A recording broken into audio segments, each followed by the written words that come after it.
수행을 누구를 위해서요? 나를 위해서 합니다. 여러분 누구를 위해 살아요? 자식들을 위해 산다는 분 계신가요? 여러분 누구를 위해 삽니까? 우리는 진실을 드러낼 필요가 있습니다. 그래야 바른 판단을 하죠. 세상 사람들한테, 모르는 사람들한테 나는 나를 위해 산다 그러면 욕먹겠죠? 아마도. 욕먹을 것 같은데요. 자식보다 내가 더 중요해. 그러면 욕먹지 않나요? 예, 세상에서 가장 중요한 사람은 나 자신입니다. 이건 내 말이 아니고요. 부탁께서 그렇게 증거하신 말씀이죠. 말리코 왕비가 굉장히 똑똑한 분이었죠. 말리코 왕비가 어느 날 빈비사라 왕과 궁전 정원을 산책하고 있는데 빈비사라 왕이 말리코 왕비에게 이렇게 물어요. 당신은 이 세상에서 누가 가장 소중합니까? 빈비사라 왕은 말리코 왕비를 사랑하니까 말리코 왕비도 자기를 사랑할 줄 알죠. 그래서 답을 알고 물었어요. 왕 당신을 가장 사랑합니다. 이게 빈비사라 왕이 기대했던 답이죠. 근데 말리코 왕비는 얼토당토않게 나는 이 세상에서 나 자신을 가장 소중하게 여깁니다. 이렇게 말하죠. 이 세상에서 나 자신을 가장 소중하게 여깁니다. 그러니까 빈비사라 왕도 돌이켜 생각해보니까 자기 또한 그러하죠. 그래서 나도 나 자신을 가장 소중하게 여깁니다. 라고 말해요. 이 말을 나중에 빈비사라 왕이 붓다 앞에서 말하죠. 말리코 왕비와 제가 이런 대화를 했습니다. 라고 붓다에게 말하니까 붓다께서 그 말에 동의하시죠. 세상 모든 사람들이 자기 자신을 가장 소중하게 생각한다. 이렇게 붓다께서 그 말에 동의하십니다. 여러분에게 가장 소중한 사람은 여러분 자신이에요. 아들도 아니고요. 남편도 아니고요. 부모님도 아니에요. 여러분에게 가장 소중한 사람은 여러분 자신입니다. 세상에서 가장 소중한 사람이 아니에요. 여러분 자신이 가장 소중한 사람이에요. 세상의 기준은 나죠. 여러분 세상의 기준은 여러분 자신입니다. 세상의 중심이 누구죠? 예, 세상의 중심은 나예요. 여러분의 세상은 여러분에게 알아지는 세상이요. 여러분은 어떤 세상 속에 살고 있어요? 여러분 지구 위에 살고 있나요? 은하 속에 살고 있나요? 한국에 살고 있어요? 불교는 내 이야기 하고 있는 거예요. 불교의 모든 이론의 근거는요. 나 자신입니다. 내가 어떻게 사는가, 내가 어떻게 반응하는가, 이게 불교의 모든 가르침의 근거예요. 여러분이 어디 사는가? 여러분은 여러분이 아는 세상 속에 살고 있어요. 이걸 부인할 수 있나요? 여러분은 여러분이 아는 세상 속에 살고 있습니다. 그러니 누가 알아요? 내가 알죠. 여러분이 아는 세상은 누가 만들어요? 내가 만드는 거죠. 그러니 세상의 중심은 누구죠? 세상의 중심은 나죠. 세상은 내 중심으로 돌아갑니다. 왜? 내가 세상을 아니까. 그래서 붓다께서 맨 처음 세상에 났을 때 이런 말을 하는 거죠. 천상, 천하, 유아, 독존. 이 말이 내가 붓다여서 세상에 제일 뛰어나다. 사실 그때 붓다께서 이 세상에 맨 처음 났을 때 붓다는 붓다가 아니죠.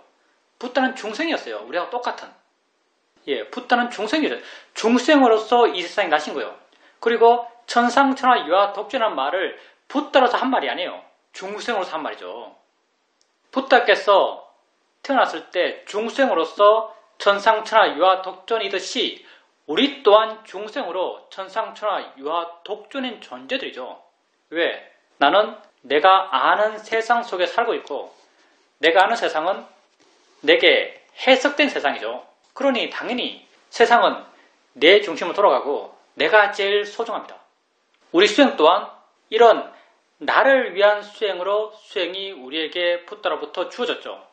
붓다께서 우리를 볼 때 너는 그렇게 괴로울 필요가 없는데 왜 그렇게 괴롭게 사느냐가 붓다의 문제의식이죠. 우리를 볼 때. 물론 이 문제의식은 붓다가 맨 처음 자기 자신에게 느꼈던 문제의식이에요. 붓다가 사문유가를 하셨다 그러죠. 29살 때 카필라라는 자기가 살던 성에서 북문 나가서 병든 사람 보고 동문 나가서 늙은 사람 보고 남문 나가서 죽은 사람 보고 서문 나가서 수행자를 봤다 그래요. 동서남북과 아픈 사람, 늙은 사람 순서는 안 맞아요. 이런 거 어떻게 맞추겠어요? 이렇게 늙고 죽고 병든 사람을 보면서 붓다께서 강렬한 문제의식을 느꼈겠죠. 어떤 문제를 느꼈을 것인가? 1번, 중생이 왜 이렇게 고통받느냐? 이렇게 느꼈을까요? 아니면 나도 저렇게 고통받는데 이걸 어쩌지? 이렇게 느꼈을까요? 예, 바보가 아니면 입을 느끼죠. 자기 문제도 해결하지 못한 사람이잖아요. 바보가 아니면 이번을 느끼죠. 나도 저 문제를 겪을 텐데 이 문제를 내가 어떻게 하지? 이게 붓다의 문제의식이요. 시달타의 문제의식은 그 문제죠. 내 문제예요. 불교의 시작은 중생의 문제에서 시작한 게 아니에요. 그 상황을 보면 당연하잖아요. 불교의 시작은, 이 가르침의 시작은요, 나의 문제에 시작해요. 끊임없이 나를 궁구해가고, 나를 이해가고, 나를 탐구해가요. 그렇게 붓다께서 자신의 문제를 직시하시고, 자신의 문제를 해결하려 하셨어요. 근데 붓다가 정말 우리랑 다른 건 이 점인 것 같아요. 우리는 이 문제를 어떻게 하지? 라고 문제를 느끼더라도 우리는 쉽게 포기하죠. 내가 이걸 어떻게 하겠어? 이건 내가 어떻게 할 수 있는 게 아니야. 왜냐하면 세상 모든 사람들이 그 문제에 묶여 있으니까. 내가 이걸 어떻게 하겠어? 이렇게 모든 사람들이 생각했을 거예요. 그 문제를 붓다가 인류 최초로 느낀 문제가 아닐 거잖아요. 많은 사람들이 이 문제를 느꼈을 거예요. 근데 많은 사람들은 다 하나같이 내가 이걸 어떻게 하겠어? 이렇게 문제를 회피하고 문제를 그냥 겪을 것을 당연시 생각했을 거예요. 근데 붓다만 달랐죠. 붓다는 놀랍게도, 이건 좀 놀라운 것 같아요. 붓다는 놀랍게도 문제가 있으면 문제 해결도 반드시 있을 것이라고 생각하셨어요. 어떻게 이렇게 생각할 수 있을까요? 문제가 이렇게 있으니까 당연히 문제 해결도 있을 것이라고 생각하셨어요. 그리고 문제 해결을 찾아서 떠나시죠. 그리고 바깥에서 문제 해결을 많이 찾았어요. 처음에는 스승들 찾아다녔죠. 그러다가 바깥의 그런 도움에 전혀 도움받지 못하시고 결국은 자기 스스로 자기를 관찰하고 스승 없이 스스로 깨달아서 스스로 자유해졌죠. 붓다가 당신의 깨달음을 말할 때 앞에 붙이는 관용구가 있어요. 나는 스승 없이 깨달았다. 이런 말이에요. 나는 스승 없이 깨달았다. 자기 스스로 자기 안에서 문제를 해결하셨어요. 그리고 자유로워졌죠. 이 자유로움을 통해서 당신이 가졌던 최초의 문제, 늙음, 죽음, 병 등으로부터 자유로워지셨어요. 그러면 붓다께서 늙음, 죽음, 병 등으로부터 자유로워졌다고 대자유, 해탈을, 열반을 선언하셨는데 그럼 붓다께서 안 늙었나요? 병 안 들었어요? 안 죽었어요? 붓다도 병들었고 늙었고 죽었습니다. 그럼 붓다의 문제 해결이 뭐죠? 붓다는 뭘 갖고 죽음과 병등과 늙음의 문제를 나는 해결했다, 나는 자유로워졌다라고 말씀하셨겠어요? 붓다는 늙더라도 그것이 대수롭지 않고 그것으로부터 당신은 고통받지 않았고 죽더라도 당신은 고통받지 않았고 병들더라도 당신은 고통받지 않았어요. 어떻게 고통받지 않을 줄을 아셨고 붓다는 이 문제의 해결이라고 스스로 아셨어요. 우리 문제 해결은 문제 그 자체의 소멸이 아니에요. 존재의 문제 해결은요. 존재에서 일어나는 문제 그 자체의 소멸이 아닙니다. 세상 사람들은 문제 해결이라 그러면요. 문제 그 자체를 없애는 걸로 문제 해결을 삼아요. 그래서 영원히 문제를 해결할 수 없죠. 문제는 영원하니까. 붓다가 문제를 해결하는 방식은요. 문제 그 자체를 없앤 게 아니에요. 죽음을 없애고 늙음을 없애고 병듦을 없앤 게 문제 해결이 아니에요. 붓다가 발견하신 문제 해결은요. 고통받지 않는 것. 내게 무엇이 주어지더라도 내가 무엇을 경험하더라도 내게 무엇이 오더라도 고통받지 않을 수 있는 마음이 되는 길을 발견하셨고 그런 마음이 당신이 되신 것이고 우리에게 어떻게 하면 그런 마음이 될 수 있다는 걸 우리에게 가르쳐 준 것이고 너희들도 나를 따라서 이렇게 하면 너희들 모두가 다 그렇게 될 수 있다라고 우리에게 보장하셨어요.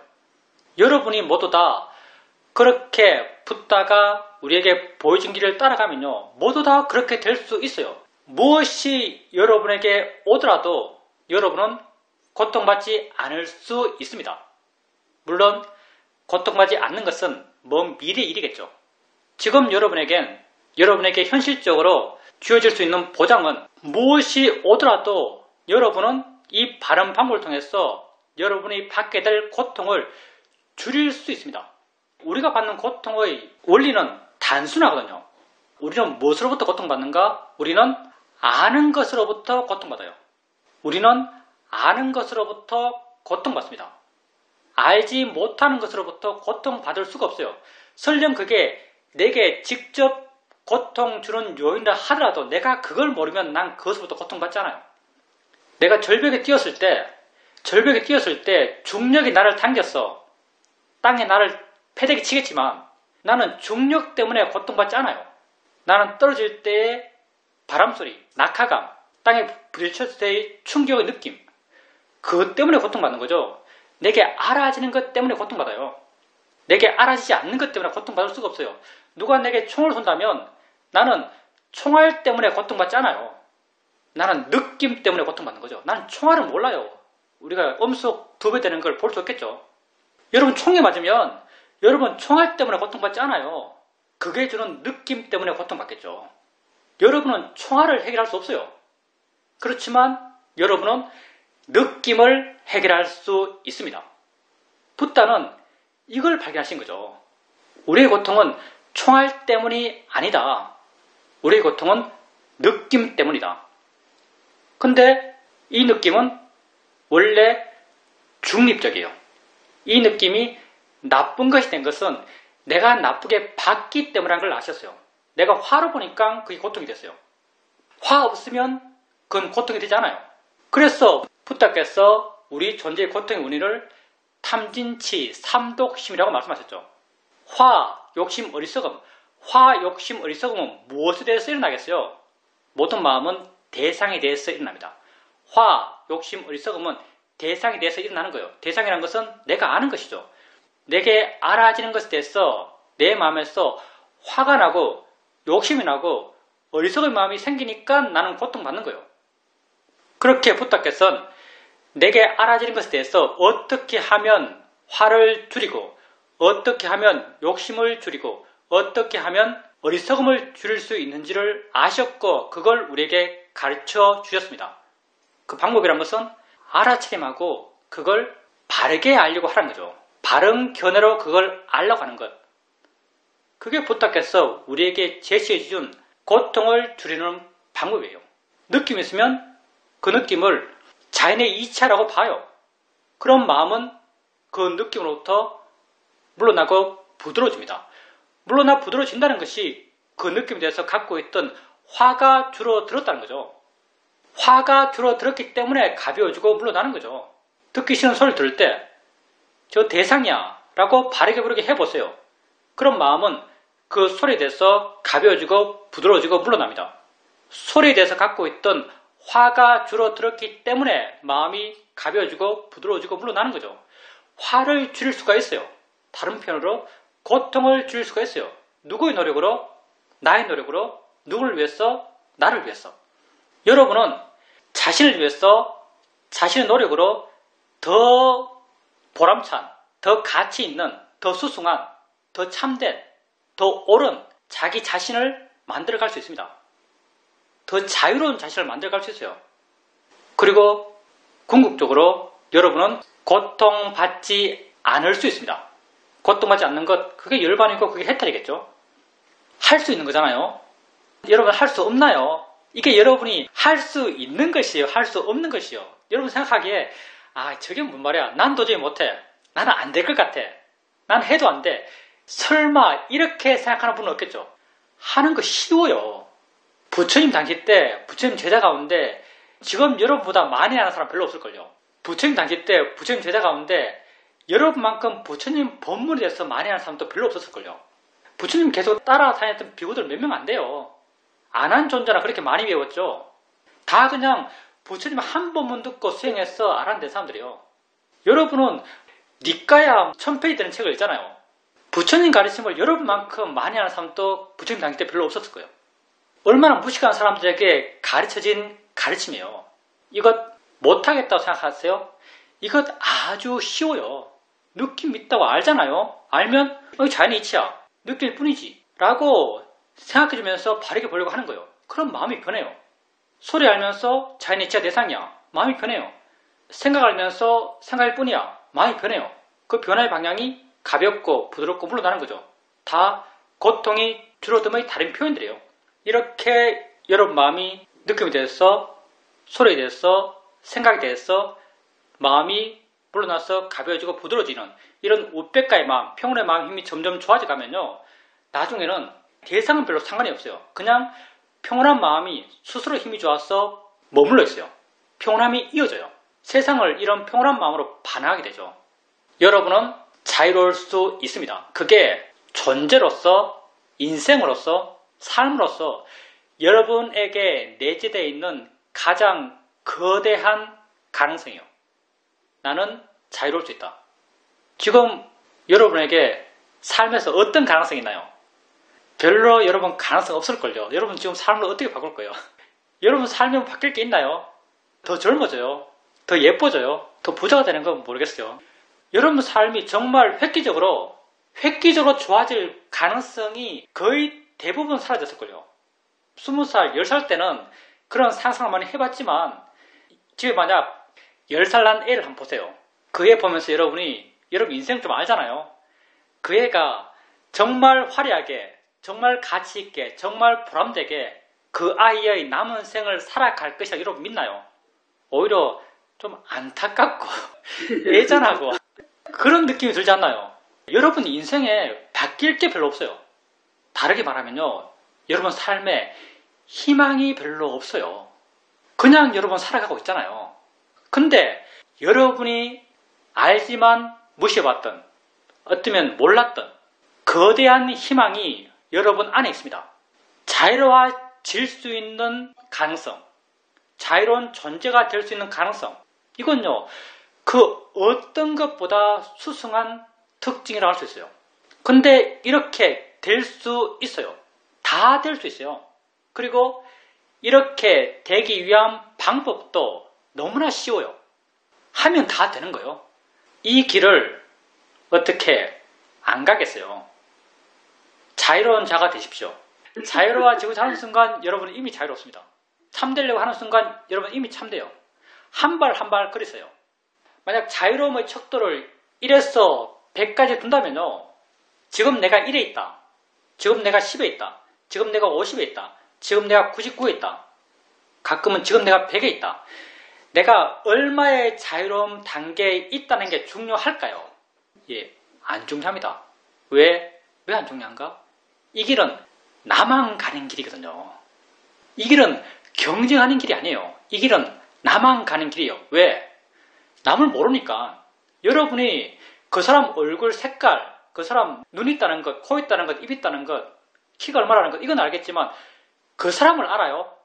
몰라요. 그 사람 마음을 알아요? 그 사람 마음의 깨끗함을 알아요? 그 사람의 지혜의 크기를 알아요? 몰라요. 여러분은 남을 몰라요. 그러니 자유로움의 길, 이건 나만 가는 길이에요. 그러니 얼마나 갔다는 건 아무런 중요성이 없습니다. 중요한 건 오직 내가 바른 방향으로 가고 있다는 것만 중요합니다. 바른 방향으로 멈추지 않으면 나는 언젠가는 자유로움의 100에 도착할 거예요. 왜? 발음은 영원히 변하지 않을 것이고 나는 그 길을 멈추지 않을 거니까. 그 길을 가는 게 쉽습니다. 느낌 알면서 느낄 뿐이지라고 하는 순간 난 그 길을 한 발 가는 거예요. 소리 들으면서 자연히 이치하는 순간 나는 그 길을 한 발 가는 거예요. 이렇게 자유로운 존재가 될 수 있는 이 가능성을 놓치지 마세요. 정말 여러분에게 있는 가장 거대한 가능성이고 가장 거대한 희망이에요. 희망 없는 여러분 삶에 이런 거대한 희망이 남아 있습니다. 질문입니다. 이번에 직장에서 화가 나는 일이 있었습니다. 어떤 사람에게 내게 무례한 욕을 했고 저는 그 욕을 거부했습니다. 직장에 나와서 커피를 한 잔 마시면서 그 상황을 생각해 봤습니다. 이전 같았으면 화를 내면서 화를 참으면서 또는 내 화에 동의해 줄 수 있는 어떤 사람을 불러서 그 사람 욕을 하고 있었을 것입니다. 그런데 저번에 내가 감정이라고 하는 것이 나와 아무 상관없이 자기 일을 스스로 해 나가는 것을 이해한 적이 있습니다. 화를 보면서 이 화도 내가 하는 것이 아닌 그런 마음이, 감정이 자기 일을 한다라고 생각되었습니다. 그래서 이번에는 이 문제 해결을 이전과 다르게 새롭게 한번 문제 해결의 방식을 시도해 봐야겠다고 생각되었습니다. 그래서 직장에 다시 갔어. 차분한 마음으로, 화내지 않는 마음으로 그 사람에게 웃으면서 부드럽게 왜 내가 당신의 제의를 거절할 수밖에 없는가에 대한 이유들을 조목조목 설명했습니다. 마음은 상당히 가볍다고 느껴졌고, 그렇게 설명하고 난 뒤에 내 스스로 내가 참 잘했다라는 만족의 마음이 생겼습니다. 내 마음이 가볍고 특별히 정한 것이 없어서 그런지 그 사람의 마음도 처음에는 좀 안 좋아진 듯도 했지만 나중에는 점점 풀렸어. 많이 화가 가라앉아 있는 듯이 느껴졌습니다. 보살님이 그 문제를 어떤 식으로 해결하셨어요. 그리고 해결하고 난 뒤에 보살님 스스로 느끼기에 문제 해결을 잘하셨다고 생각하셨어요. 그 잘한 부분은 우리 입장에서는요. 그 잘한 게 뭐가 잘했냐면요. 보살님이 그 문제를 해결하고 나서 마음이 좋아졌어요. 전개를 위해 설명한다면은 화가 났었죠. 화가 났었고 화가 있었는데 보살님이 이전에 감정이라는 걸 보셨고 감정을 봤을 때 감정이 하고 있는 걸 객관적으로 볼 수 있었고 감정이 하고 있는 것을 내가 하는 것이 아닌 감정이 감정하고 있는 걸 아셔서 그때 그 이해를 하신 거죠. 감정이 감정하고 있는 걸 이해하신 거예요. 감정이 감정 일을 하고 있는 거죠. 이 화에 대해서도 그런 얘기가 자연스럽게 적용이 됐죠. 화가 화내고 있는 거예요. 보살님께서는 표현을 나의 화가 뭐 한다 이렇게 표현하셨는데 그렇게 보지 마시고요. 언어는요 좀 잘 쓸 필요가 있어요. 왜냐하면 언어의 표현대로죠 우리 마음이 따라가요. 나의 화가 뭐 하고 있는 게 아니고요. 감정처럼 나의 화가 뭐 일을 하고 있는 것이 아니고 화란 것이 화 일을 하고 있어요. 사실 보살님은 말은 그렇게 했지만요. 보기는 이렇게 보셨어요. 화가 화 일을 하고 있다. 그러니까 내가 하는 것이 아니다. 화가 화 일을 하고 있다 이렇게 아셨어요. 당연히 그건 화에 대한 알아차림이죠. 알아차림이 있으면요. 마음에 지혜가 자연스럽게 따라옵니다. 그때 보살님은 그 화에 대해서 관심이 컸고 관심이란 건 지혜고요. 그때 지혜가 있는 거죠. 지혜는요. 뭐가 옳은지 뭐가 적당한지 알아요. 그리고 지혜 힘이 좋으면요. 이때 내가 어떻게 행동하는 것이 옳은지를 보여줘요. 마음의 지혜가 있기 때문에 지혜가 이때 내게 어떻게 행동하는 것이 옳고 어떻게 행동하는 것이 옳지 않다는 걸 보여줘요. 그때 지혜는 아마도 화 없이 하는 행동. 만약 보살님에게 그 사람에 대한 적의가 전혀 없다면요. 보살님이 할 수 있는 어떤 행동이 있어요. 그리고 또 하나는 화가 할 만한 행동. 보살님 마음에 화가 가득 차다면 화로서 할 만한 행동이 있어요. 보살님이 지혜는 그렇게 판단해요. 화가 하나도 없을 때 했을 법한 행동을 하는 것이 옳다라고 지혜는 판단해요. 이런 판단을 하면요. 화가 있더라도요. 화가 전혀 없을 때 할 만한 행동과 말을 해요. 정말 지혜 있는 사람은 이렇게 해요. 화가 하나도 없을 때 할 만한 행동과 말을 해요. 보살님이 그 비슷하게 한 거죠. 그 사람이 갔어. 조곤조곤 화 안 내면서 목소리 안 크고 목소리 안 빨라지고 얼굴 안 붉히고 그냥 아주 건조하게 어떤 사건의 전개들을 말했어요. 화 없을 때 할 만한 행동이죠. 그리고 그 말을 하면서도 보살님은요. 스스로 알아요. 내가 옳게 하고 있다. 지혜가 시킨 대로 하면요. 마음이 계속적으로 동의를 해줘요.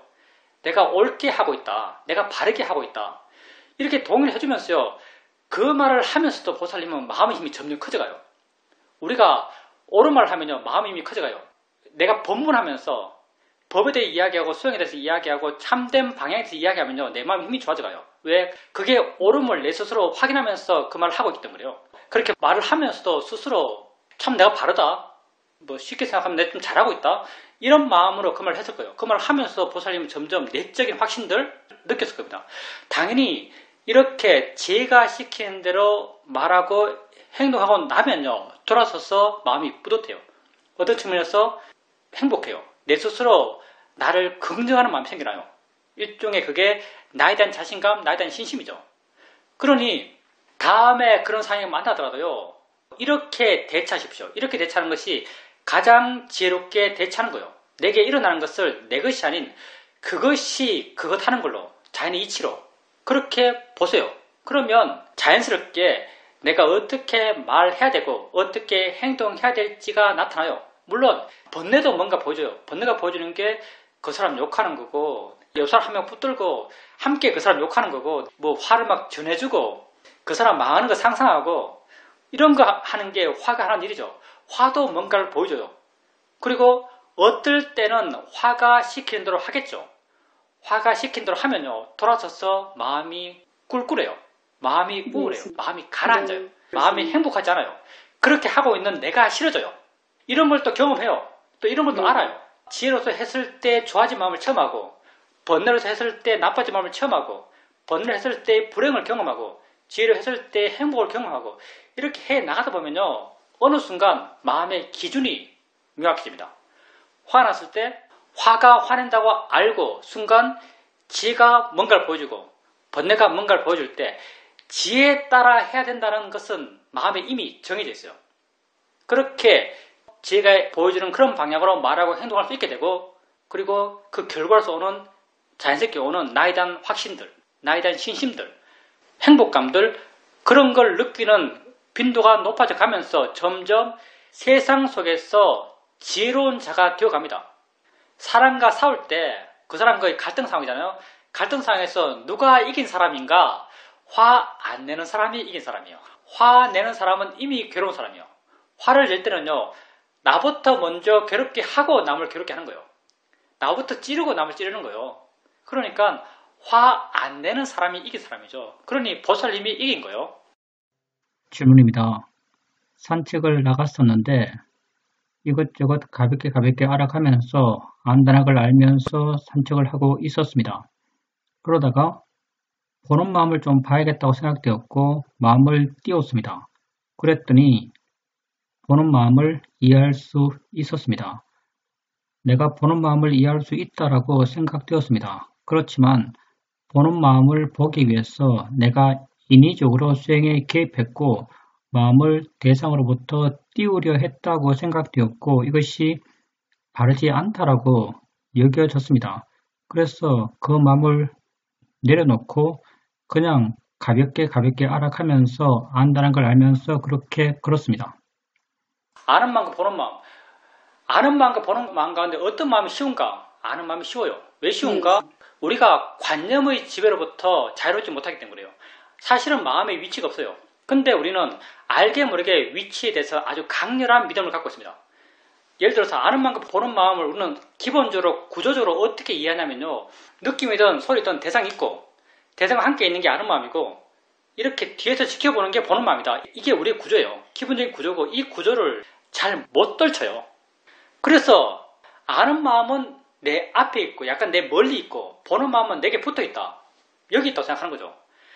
내게 가까이 있는 마음을 심리적으로 우리는 보기 힘들다고 믿고 있어요. 내게 좀 떨어져 있는 마음을 심리적으로 우리는 보기 쉽다고 믿고 있어요. 그래서 아는 마음을 볼 때는요. 아는 마음을 볼 때는 마음이 긴장을 전혀 안 해요. 그냥 쉽게 봐요. 보는 마음을 볼 때는요. 마음이 알게 모르게 긴장해요. 그래서 노력이 들어가는 것이고 내가 들어가는 것이요. 그래서 보는 마음을 볼 때는 많은 경우 내 의도가 들어갑니다. 내가 보는 마음을 보려고 했을 때 보는 마음이 알아져요. 근데 마음에 대한 이해가 분명해지면요. 보는 마음을 이해하려 그러면 보는 마음은 이해가 돼요. 그렇지만 꾸준히 계속적으로 해 나가야 될 수행 대상으로 보는 마음은 적당하지 않아요. 왜냐하면 우리 수행 대상은 수행 잘 될 때도 그것이 수행 대상이 되어야 되고 수행이 안 될 때도 그게 수행의 대상이 되어야 돼요. 아는 마음은 이런 요건을 충족하지만요. 보는 마음은 수행이 안 될 때는요. 진짜 억지가 아주 심해집니다. 질문입니다. 한때는 보는 마음이 아는 마음보다 더 심오한 마음이다라고 생각했지만 이제는 더 이상 그렇게 생각하지 않습니다. 보는 마음 뒤에는 또 다른 보는 마음이 있고 또 다른 보는 마음이 있다고 알기 때문입니다. 우리가 이제 아는 마음을 알아가게 되면요. 마음의 기본적 성질에 대해서 이해해 갑니다. 우리가 아는 마음을 알아가면서는요. 아는 마음의 독특한 성질을 이해하는 게 아니에요. 아는 마음에 있는 모든 마음의 공통된 일반적 성질을 알아가요. 이렇게 일반적 성질에 대한 이해가 점점 깊어져 가면요. 설령 내가 한 번도 안 본 마음도 그 마음이 어떻지라고 하면 그 마음이 이해가 돼요. 왜? 그 마음에도 똑같은 일반적 성질이 있기 때문에. 의도를 잘 안 보지만 의도가 뭐지? 의도를 이해하고 있나 하면 이해한 듯한 마음의 느낌이 있어요. 어떤 마음이 되었든 보살님께서 보는 마음을 이해한 것도요. 보는 마음 그걸 직접적으로 독특한 다른과 구분되는 보는 마음을 보살님께서 봐왔기 때문에, 이전에 봤기 때문에 보는 마음을 이해했다기보다는요, 아는 마음을 봐가면서 아는 마음에 있는 마음의 공통된 특성들, 공통된 성질들에 대해서 보살님 마음의 이해가 분명해지니까요, 그게 그대로 보는 마음이 적용되는 거예요. 보는 마음도 그 성질과 특성, 작용으로서 보는 마음을 이해한 거예요. 보는 마음이라는 어떤 이름만 붙은 거죠. 보는 마음이라는 이름만 붙은 거지, 사실 보살님이 이해한 건요, 아는 마음과 똑같아요. 의도라고 이름만 붙은 거지, 실제 의도의 마음을 이해할 때도 이해한 건 똑같아요. 아는 마음을 이해할 때 그 내용과 의도를 이해할 때 그 내용은 똑같아요. 성질과 작용과 일어남과 그런 거예요. 그러니까 보살님께서 보는 마음으로 마음의 관심을 돌이켰을 때, 보는 마음이 그렇게 이해된 듯이 느껴졌다면요, 그건 아는 마음에 대한 이해가 분명해졌기 때문이에요. 한 마음을 이해하면 모든 마음을 이해합니다. 질문입니다. 수행에 대해서 돌아보면 수행이 상당히 많이 자유로워진 것 같습니다. 부드러워진 것 같습니다. 목마르면 물 먹고 화장실 갈 일 있으면 화장실 가듯이 수행하는 것이 삶에 녹아들어서 점점 자연스러워져 가고 있습니다. 삶의 모습이 이러하지만 이러한 가운데 뭔가 넉넉한 품이 느껴집니다. 이것이 스님께서 말씀하신 자유로워지는 것이다 라고 알게 됩니다. 그게 자유로워진 거죠. 보살님께서 세상의 스토리들에 대해서 어떻게 돼야 되라는 단정들이 많이 약해져 갔죠. 우리가 수행을 통해서 개발해 가는 마음이 다 이런 마음이거든요. 우백가의 마음이라는 게 좋든 싫든 상관없는 마음이요. 있든 없든 상관없는 마음이요. 그냥 해야 되니까 하는 거예요. 근데 어떻게 해야 된다는 단정들은 끊임없이 약해져 왔어요. 그러니까 그 일을 할 때 보살님 마음엔 어떤 충격, 스트레스 같은 걸 받을 일이 없어요. 그냥 해요. 그리고 안 되더라도 그 일이 내 의도와 다르게 흐르더라도 보살님 마음은 그렇게 큰 충격을 안 받아요. 그런 마음의 힘을 키워온 거죠. 그러니까 세상의 삶 자체가 이렇게 스무스하고 부드럽게 이어지는 그런 삶이 점점 되어 나가는 것이고, 그게 세상의 이야기들로부터 내가 그만큼 더 자유로워진 것이라고 할 수 있죠. 질문입니다. 법회가 없었다면 이렇게 지속적으로 수행하는 것이 어림도 없었을 것이라고 생각됩니다. 예, 저도 그렇게 생각합니다. 여러분 이야기 아니고요. 내가 이렇게 법회를 안 하면 수행할까? 내가 법회를 안 하면 수행할까 생각해보면 저도 별로 자신이 없죠. 나를 잡아주는 가장 든든한 동아줄 같은 건요, 사실 이 법회예요. 법을 말할 수 있는 자리에 있다는 게 나에게는 아주 큰 특혜 같은 거예요. 정말 누가 어떻게 하면 가장 효율적으로 지속적으로 수행을 할 수 있고 바른 수행자의 길을 갈 수 있겠습니까? 라고 묻는다면, 나는 만약에 네 바람이 평범하다면 수행을 한번 가르쳐봐라, 이 말을 하고 싶어요. 수행에 대해서 말하는 걸 해봐라. 그것도 정기적으로, 나름 의무적으로. 그렇게 하면 정말 자기 삶을 수행해서 떼어놓기가 힘들어지죠. 보살님 말씀처럼 저도 이 법회를 하기 때문에 많은 도움을 받고 있고 이 길에서 안 벗어날 수 있는 큰 힘이 되고 있어요. 보살님 말씀처럼 그렇게 일상의 삶이 자연스러워져 가요. 그건 자연스러움이죠. 근데 그런 자연스러움에서 보살님 마음이 거기에 익숙해져 가고 힘이 없어져 갈 수도 있거든요. 너무 자극이 없으니까 둔해짐, 그런 것이 생길 수도 있을 거예요. 그러면 만약 이럴 수 있다면 여기에 대한 대처는 뭔가? 보살님께서 그렇게 삶을 자연스럽게 살아갈 때 보살님은 수행적으로 무엇을 확인하고 체크하는 것이 필요한가?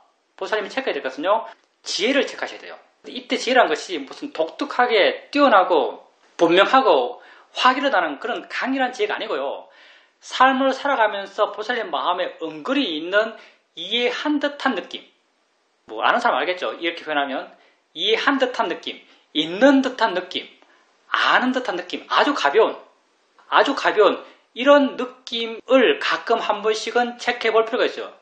내가 마음을 이해한 느낌이 될 수도 있고요, 내가 작용을 이해한 느낌이 될 수도 있고요. 이런 이해에 대해서 구체적으로 어떤 예를 해야 된다고 말하지 않는 것은요, 구체적인 어떤 예는 내가 그 예를 그렇게 하려고 해야 생기는 거예요. 내 의지가 들어가야만 생기는 거예요. 아는 마음을 이해하는 것도요, 아는 마음을 이해하려 해야 아는 마음이 이해돼요. 근데 나중에는 아는 마음을 이해하지 않고요, 그냥 뭐가 있는 것 같아요. 점점 관념적 요소, 모양, 색깔, 이름들이 약해져 가죠. 뭐가 있는 것 같은 그 느낌을 확인해 보세요. 그게 제 느낌이거든요. 이해한 듯한 느낌? 있는 듯한 느낌? 그런 느낌을 확인하는 것, 그건 그렇게 자연스러운 삶의 내용의 전개 속에서도 필요합니다. 그리고 이건 그렇게 어렵진 않아요. 질문입니다.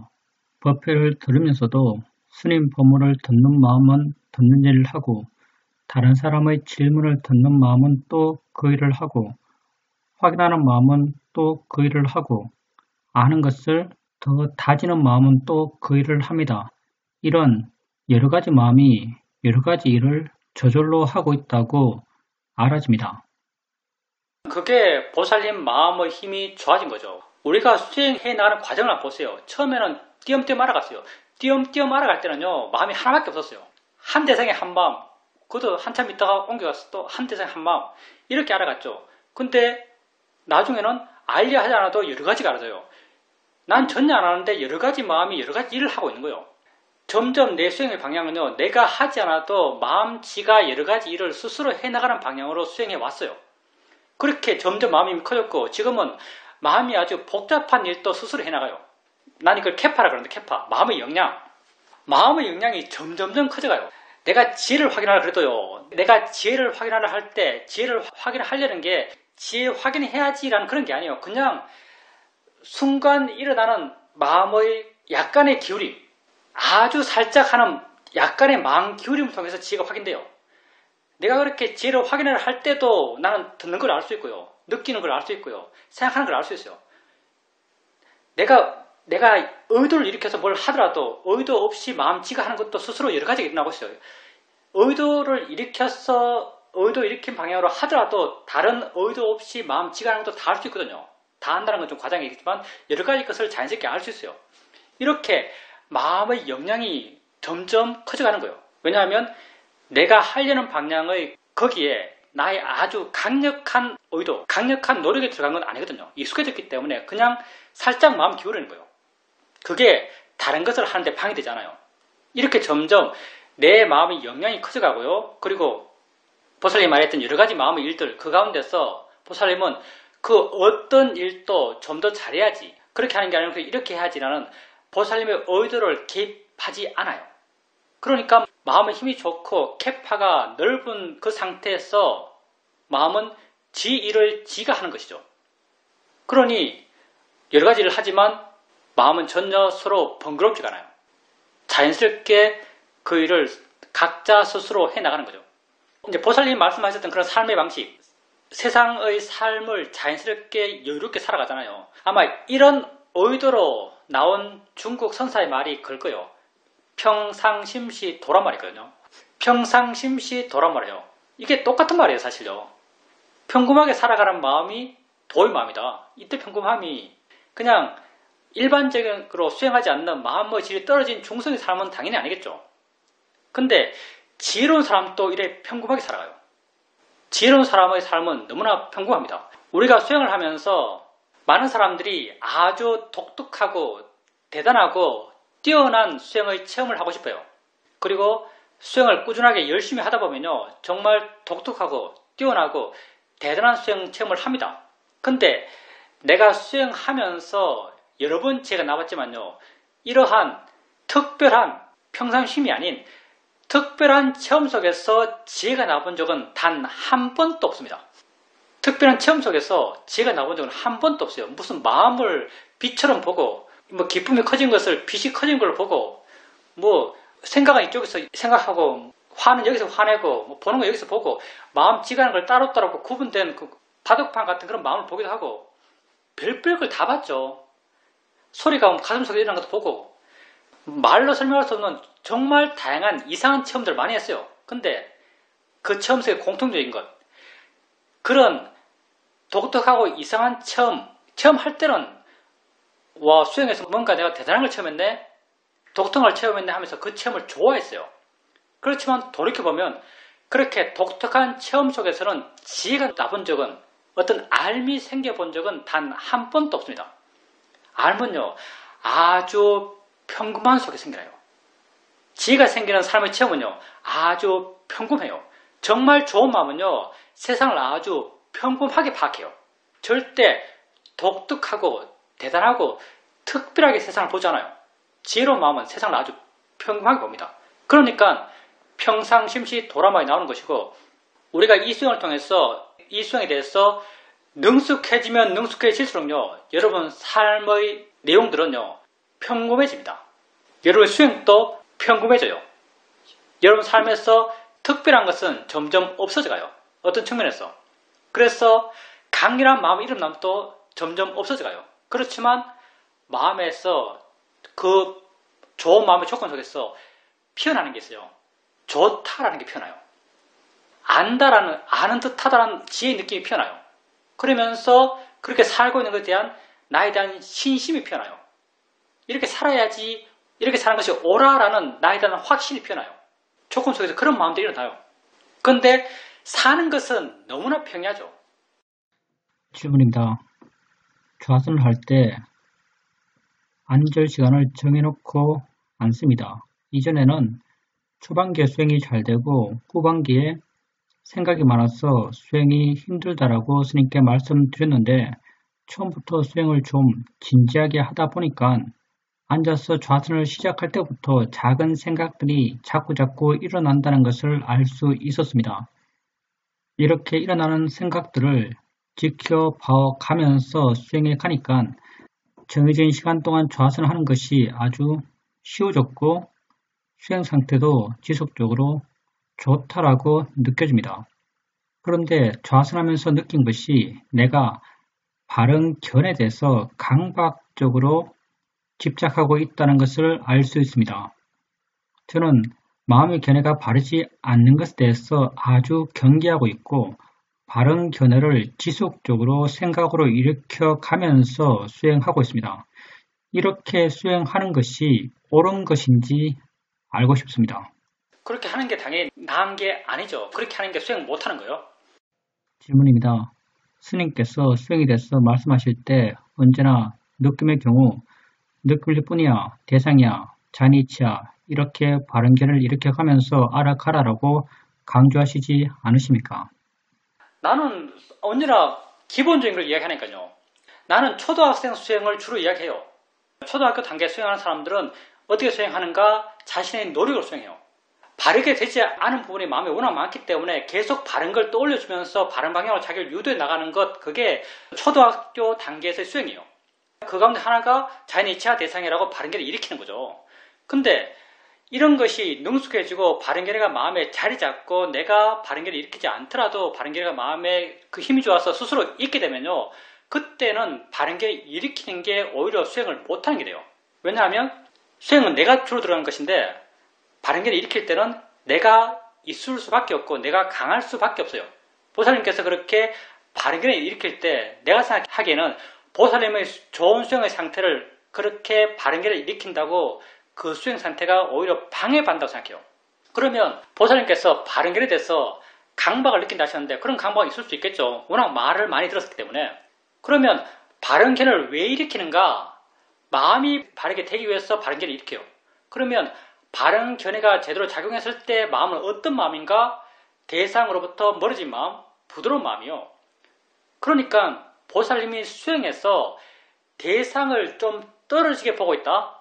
대상이 좀 만만하다. 대상이 좀 멀다. 대상에서 마음이 부드럽다. 대상이 쉽다.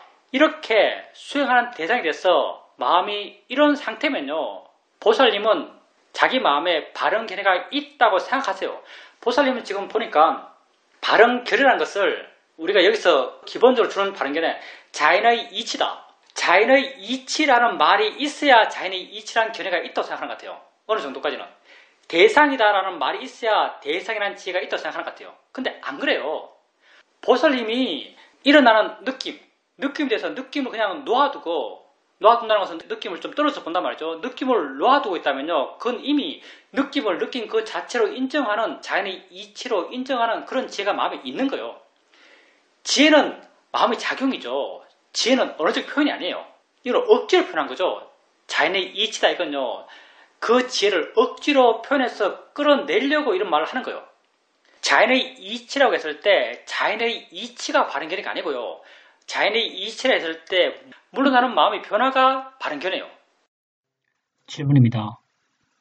내가 싫어하는 느낌이 일어났을 때 내가 자연이치야 대상이야라고 바른 견해를 일으켜 주었을 때 그 싫어하는 느낌에 대해서 뭔가 변화가 있어야 한다라고 저는 생각합니다. 그런데 자연이치야 대상이야라고 바른 견해를 일으켜도 그 싫어하는 마음의 느낌, 그것이 크게 변하지 않기 때문에 지속적으로 반복해서 바른 견해를 일으켜주는 것 같습니다. 느낌에 대해서 화가 났을 때, 느낌에 대해서 화가 났을 때는요, 바른 견해를 일으켜줘야 됩니다. 화가 났다는 것은 견해가 바르지 않다는 증거예요. 그러니까 느낌에 대해서 화가 났을 때는 바른 견해를 일으켜주세요. 그리고 바른 견해를 일으켜줬는데도 마음의 변화가 없어요. 왜 바른 견해를 일으켜줬는데도 마음의 변화가 없는가 하면요, 보살님이 마음의 변화가 있어야 된다라고 기대하니까 마음의 변화가 없는 거예요. 보살님의 목적이 잘못된 거예요. 바른 견해를 일으킨 목적이 순수하지가 않아요. 보살님은 바른 견해를 왜 일으키는가? 나타날 결과를 바라면서 바른 견해를 일으키는 거죠. 이건 욕심으로 바른 견해를 일으키는 거예요. 바른 견해를 일으키는 마음이 바르지가 않아요. 그러니 바른 결과가 있을 수가 없죠. 바른 견해를 일으킨 건요, 그 결과를 가져오기 위해서 하는 게 아니에요. 바른 견해는요, 바른 견해는 법의 특성을 내포하고 있어요. 자연의 이치라는 것은요, 내가 하는 것이 아니고 조건대에 지가 한다는 그런 법의 내용을 갖고 있는 거죠.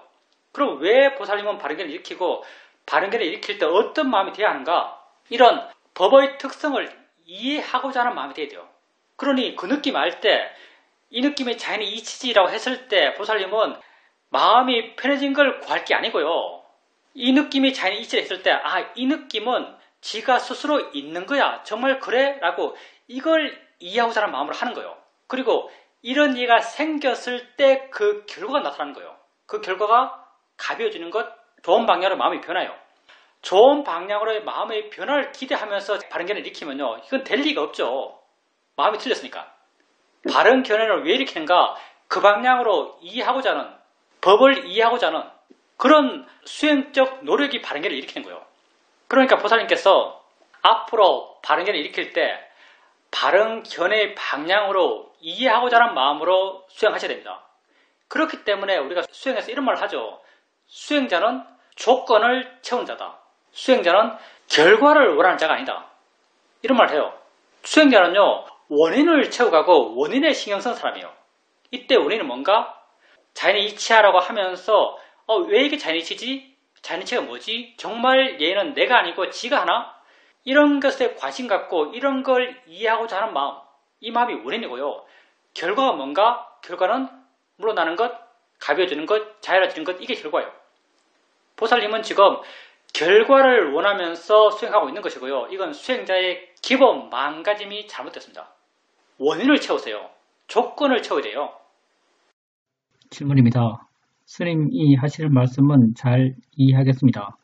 수행자는 원인을 채워야 합니다. 그렇지만 수행을 해가면서 그렇게 원인과 조건을 채워가려고 하지만 잘 안 될 때도 있습니다. 이렇게 안 될 때, 안 되더라도 그냥 그렇게 해 나가는 것밖에 없나요? 원인을 채우는 게 당겼다는 거요. 바르게 수행하는 것이 곧 원인을 채우는 거예요.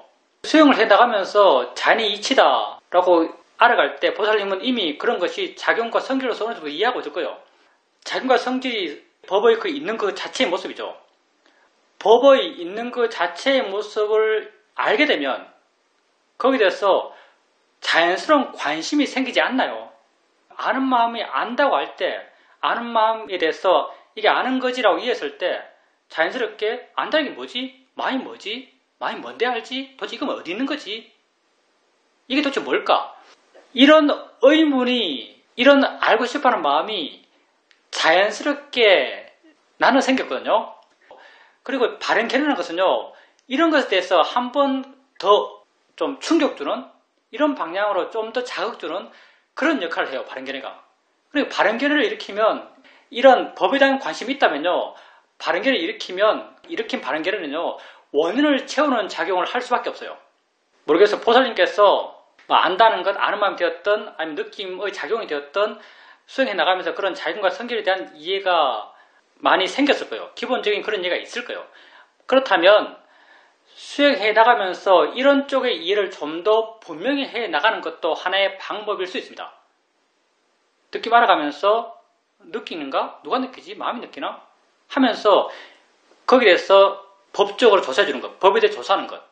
생각을 알면서는 마음이 생각하는가? 생각이 뭐지?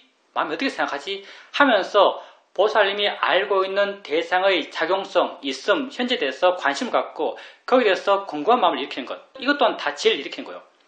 보살님이 현재에 대해서, 보살님이 일어나는 다양한 일어남에 대해서 그런 관심이 있을 때 바른 견해는 자연스럽게 원인을 채우는 것으로 작용할 거예요.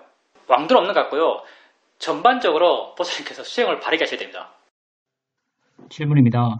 사이도께서 하신 법문 가운데 내 속을 시원하게 해주신 법문이 있습니다.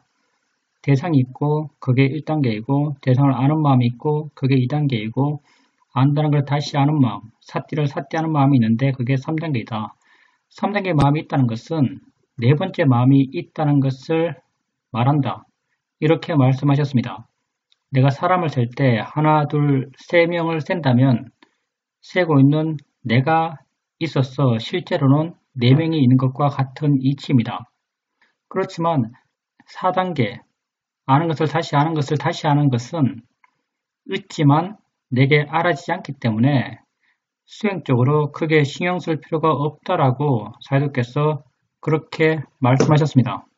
보는 마음 또한 시험에서만 정의하고 있는 마음이에요. watching mind, observing mind, 지켜보는 마음 이렇게 여러 가지 표현하는데 보는 마음을 정의한다면요. 마음 가운데 아는 마음 빼고 다 보는 마음이에요. 그러니까 아는 마음 빼고 다른 마음들을 뭉뚱그려서 다 보는 마음이라고 이름 붙이고 있어요. 그러니까 그 보는 마음에 오력, 사띠, 사마디, 노력, 신심, 지혜 이런 것들, 화, 욕심 이런 것들 다 그냥 보는 마음에 뭉뚱그려서 넣고 있어요. 본다는 게 또 눈으로 보듯이 보는 마음이 아니고요. 아는 마음 빼고 모든 걸 다 보는 마음으로 넣고 있어요. 우리 어떤 수행적 의사소통을 위해서 그렇게 정의하고 있는 거죠. 물론 우리가 수행해 나갈 때 대상과 함께 나누는 마음과 그걸 지켜보고 있는 마음, 보는 마음이죠. 이렇게 모형화시켜서 수행을 이야기해요. 모형화시켜서 수행을 이야기하지만요.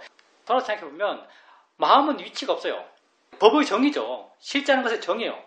위치라는 것은 관념이니까 마음은 위치가 없어요. 그러니까 아는 마음이 보는 마음 앞에 있다는 말은요. 그냥 편의상 하는 거예요. 편의상 하는 말이고 편의상 하지만 관념에 묶여있는 우리는요. 알게 모르게 아는 마음을 알아가고 수행해 나가고 수행 이야기 들으면서요. 이게 진짜인 것처럼 믿어요. 우리 마음에 믿는 마음이 있거든요. 대상과 아는 마음과 보는 마음이 있을 때 아는 마음은 보는 마음 앞에 있다. 이런 믿는 마음이 있는 거죠. 믿는 마음이 있다 보니까 앞에 있는 아는 마음은 알기 쉽게 느껴지고 뒤에 있는 보는 마음은 알기 어렵게 느껴져요. 보는 마음은 왠지 우리는 뒤에 있는 것 같아요. 내가 옛날에 수행할 때 마음을 한 5개, 7개 이렇게 본 적이 있어요. 대상이 있으면 한 마음은 여기 있는 것 같고 한 마음은 여기 있는 것 같고 한 마음은 여기 있는 것 같고 한 마음은 여기 있는 것 같은데 마지막 마음은 항상 뒤에 있어요. 내가 안 보이는 곳에 있어요.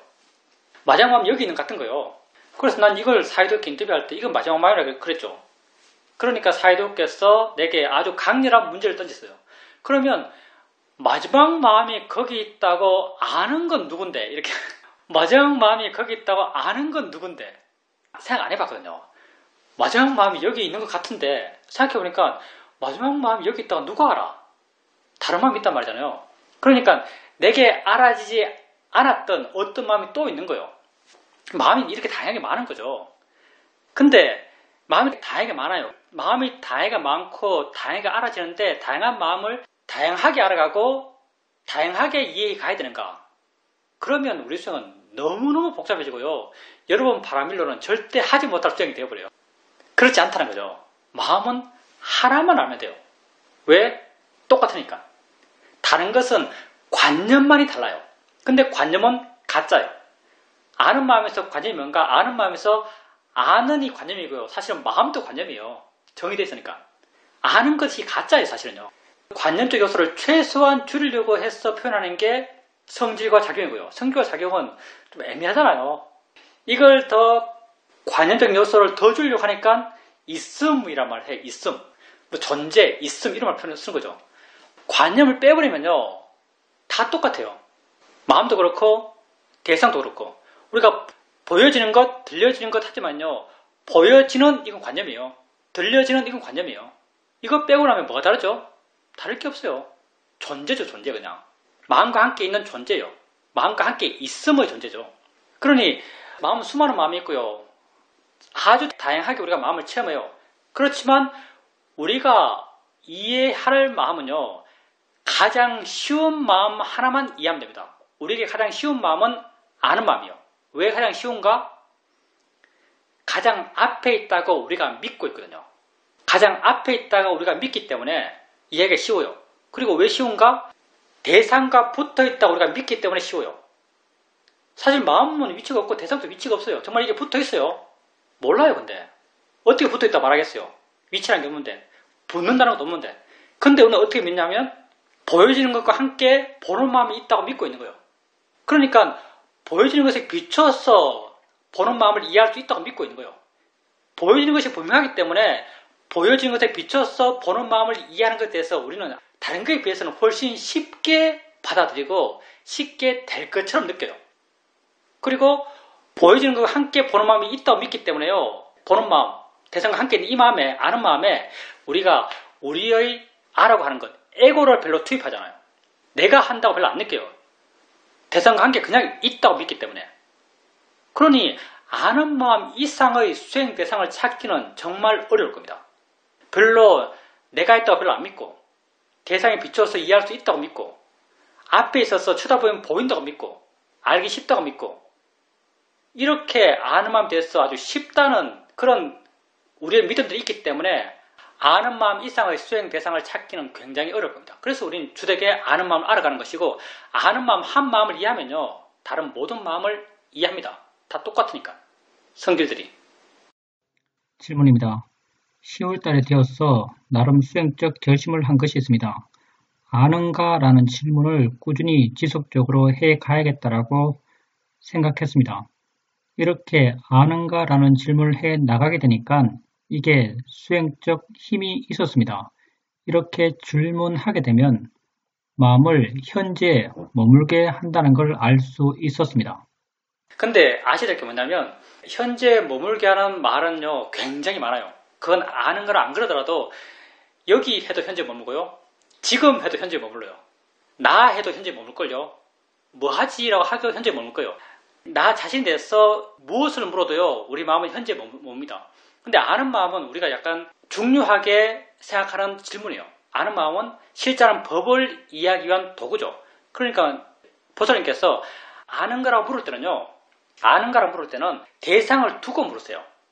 소리를 두고 소리 아는가? 뭐 소리 아는가라고 하지 않겠지만 아는가라고 묻겠지만 대상을 두고 아는가 묻고 그때 보살님 마음에는요. 안다는 걸 확인하려는 마음이 있어야 돼요. 안다는 질문이요. 주문처럼 되면 곤란해요. 아는 거라는 게 주문처럼 되면 곤란합니다. 아는 걸 이해하려는 마음이 생겨야 돼요. 아는가 왜 묻는가? 안다는 걸 이해하려는 마음이 뒤에 따라올 걸 기대하면서 아는가라고 묻는 거예요. 소리 들으면서 아는가라고 물었을 때 소리를 안다고 이해하려는 확인하려는 마음이 뒤따라 올 것을 기대하면서 묻는 거예요.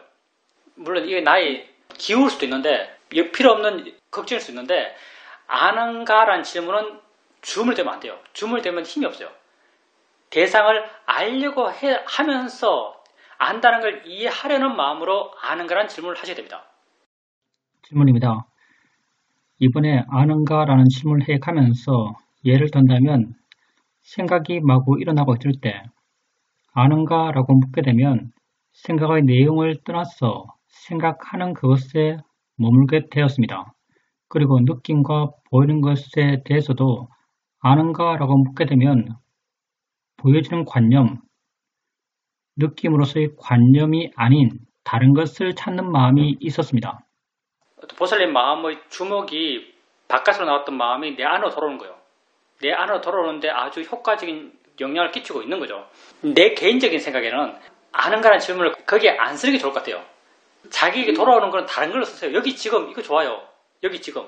아는 거란 질문 자체가 그 내용이 뭐겠어요? 아는 거란 질문은 알고 있다고 내 스스로에게 묻는 거예요. 아는 거란 질문에 대한 우리가 기대하는 결과는요. 아는가? 그래 아네라는 내적 수긍이에요. 아는가? 그래 아네라는 내적 수긍. 이걸 기대해요. 수긍한다면 그건 아는 마음을 이해한 것이고 여러분 안에 소중한 게 있습니다. 가장 거대한 가능성이 있어요. 그걸 그냥 묵혀두지 마십시오. 하면 바라에서 여러분을 자유롭게 해갈 겁니다. 자유로워지는 방향으로 향하면 돼요. 그렇다면 여러분은 언젠가는 그 자유로움의 끝에 이르게 될 겁니다. 우리가 성인만이 이룬다. 그렇게 된 사람은 성인이라고 우리 스스로 나는 절대 못 될 것 같이 느끼는 그 단계, 그 경지를요. 여러분도 될 수 있어요. 왜? 나는 이 순간 그걸 닮아가거든요. 자유로움 향해서 한 발 내딛는다면 우린 그걸 닮아가는 거예요. 언젠간 내 자신이 그렇게 될 겁니다.